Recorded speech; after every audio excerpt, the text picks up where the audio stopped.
comentant al ple que avui és un dia important per a aquesta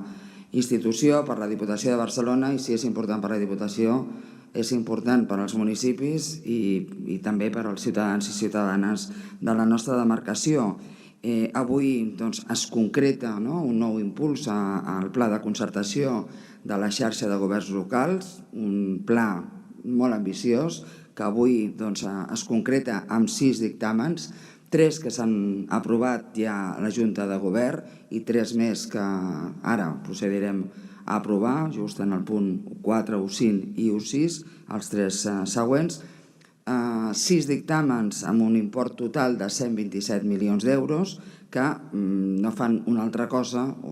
que enfortir el que són els ajuntaments en una etapa que tots som ben conscients que és una etapa complicada, complexa, després o enmig, perquè encara no ha finalitzat, d'aquesta pandèmia i també en un moment de guerra a Europa.